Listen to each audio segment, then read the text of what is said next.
Hello everyone, welcome to our channel Law Lust. My name is Prajwal, a final year law student from Faculty of Law, Delhi University.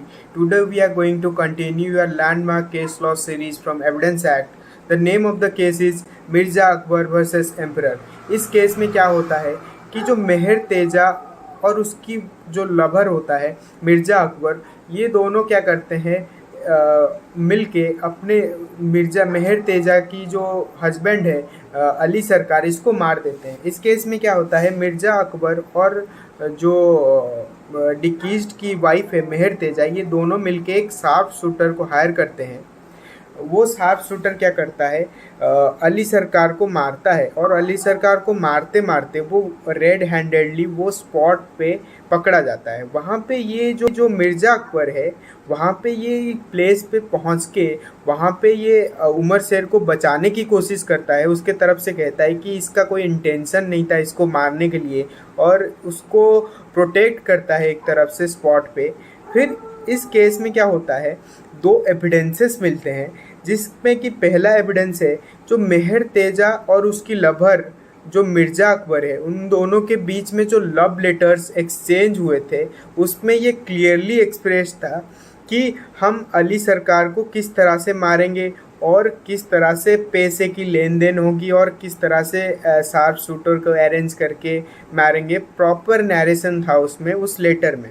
दूसरी बात, जब magistrate के custody में ये मेहर तेजा को लिया जाता है, ये अपना कन्फेशन देता है कि हम दोनों ने मिलके इस कॉन्स्पिरेसी को अंजाम दिया है और हम दोनों ने मिलके मेरे जो हस्बैंड है अली सरकार, उनको मारा है।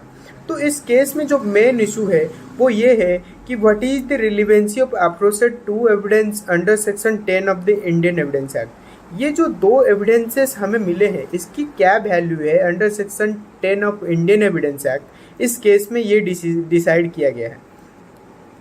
इस केस में जो कोर्ट ने ऑब्जर्व किया है, इसमें दो सेक्शंस को ऑब्जर्व किया है कि जो सेक्शन 120A ऑफ आईपीसी कहता है कि जो क्रिमिनल कॉन्स्पिरेसी की बात करता है, जहाँ पे एक इलीगल एक्ट एक या एक से ज़्यादा व्यक्तियों के द्वारा होता है, उसको क्रिमिनल कॉन्स्पिरेसी कहा जाता है। उसमें उसकी बात की गई है। और दूसरी बात की गई है इंडियन एविडेंस एक्ट के सेक्शन 10 की बात, जहाँ पे कि कॉन्स्पिरेटर या को कॉन्स्पिरेटर की बात होता है। इसमें क्या होता है कि कॉमन डिज़ाइन होता है और जैसे कि कोई कॉमन इंटेंशन होता है इलीगल एक्ट को करने के लिए, वहाँ पे जो चीज़ें लिखी गई है या कुछ एक्ट किया गया है और या कुछ बोला गया है, वो रिलेवेंट हो जाते हैं अगर वो फैक्ट एंड सर्कमस्टांसेस को नरेट करते हैं या उससे रिलेट करते हैं या क्लोजली रिलेट करते हैं। इस सारे सिचुएशन अगर होता है तो वो एविडेंसेस प्रूव हो जाएंगे under section 10 of Indian Evidence act. इस केस में क्या होता है कि जो इंटेंशन, इस केस में ये कहा गया है कि जो इंटेंशन है ना, वो क्या है, जो कॉमन इंटेंशन है वो एग्जिस्टिंग होना चाहिए पहले से ही। बाद में अगर कोई भी नरेशन होता है इस क्राइम के रिलेटेड, वो थोड़ा सा वो एविडेंसरी वैल्यू रखता है, लेकिन वो थोड़ा सा कम एविडेंसरी वैल्यू रखता है। मे बी वो कुछ भी नरेशन कर सकता है जिसपे कि कोई गलती हो सकता है, लेकिन पहले से जो चीज़ें हमारे पास मिले हैं, कुछ रिटन स्टेटमेंट या कुछ बोला गया था या कुछ ऐसे रिकॉर्डेड चीज़ें जो पहले से मिला है, थिंग्स, जैसे कि वर्डिंग सब पे ध्यान दें। अगर सेक्शन 10 के थिंग्स सेड, रिटन और डन, कुछ बोला गया है, कुछ लिखा गया है पहले से ही, तो किसी कॉमन डिज़ाइन को लेके, तो ये एडमिसेबल है अंडर सेक्शन 10। लेकिन इसके बाद की जो कन्फेशन है ये कम एविडेंसरी वैल्यू रखता है, क्योंकि ये एज ए कॉर्पोरेटिव एविडेंस में भी बाद में प्रूव हो सकता है। लेकिन इसको जो पहले से जो एविडेंसेस हमें मिले हैं, जो कि फैक्ट्स एंड सर्कमस्टांसेस के साथ कोरिलेट करता है, एग्जिस्ट करता है, तो उसको हम थोड़ा सा ज़्यादा वेट देंगे, उसका ज़्यादा वेटेज रहेगा। इस केस में एग्जैक्टली वही कहा गया है कि जो पहले से एग्जिस्ट करता है उसको भी हमें प्रूव करना पड़ेगा कि रीजनेबल ग्राउंड है कि ये चीज़ें एग्जिस्ट करता है। ये नहीं कि कुछ भी आप कह देंगे और उस हिसाब से वो एक कॉमन डिजाइन को कुछ भी आप नरेट कर देंगे उस हिसाब से नहीं होगा। ये एक प्रॉपर एग्जिस्टेंस में होना चाहिए, रीजनेबल ग्राउंड होना चाहिए उसके पीछे। जैसे कि इन दोनों ने मिलके वहाँ पे मारा और जो मिर्ज़ा अकबर है वहाँ पे जाके स्पॉट पे जाके ये कहता है कि ये इनोसेंट है, ताकि ये बाद में जाके हमारे खिलाफ गवाही ना दे दे इस तरह से। तो उसको जो शूटर है उसको बचाने की कोशिश कर रहा था। तो ये भी एक सेम ट्रांजैक्शन क्रिएट करता है जिसमें कि वो प्रूव हो जाता है कि ये इसमें इन्वॉल्व है। जो कंडक्ट हुआ है उससे पता चल जाता है कि हाँ ये एक कॉमन डिजाइन को फुलफिल करता है। तो इस केस में उसको एडमिसेबल किया जाएगा as a evidence. The things said, done or written are not relevant when conspiracy is over।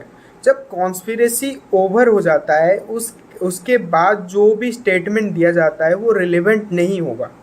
हालांकि अगर उसमें कुछ डिस्कवरी ऑफ फैक्ट्स या कुछ होता है ये रिलेवेंट हो सकता है, लेकिन अंडर सेक्शन 10 ये रिलेवेंट नहीं होगा, क्योंकि सेक्शन 10 में ये कहता है थिंग्स सेड डन और written to the common design, जो कि पहले से ही लिखा गया है या करा गया है या कुछ बोला गया है टू द कॉमन डिजाइन, जो कि प्रूव करता है कि ये एक्ट ये जो पहले बोले हैं ये एक्ट को फुलफिल करता है।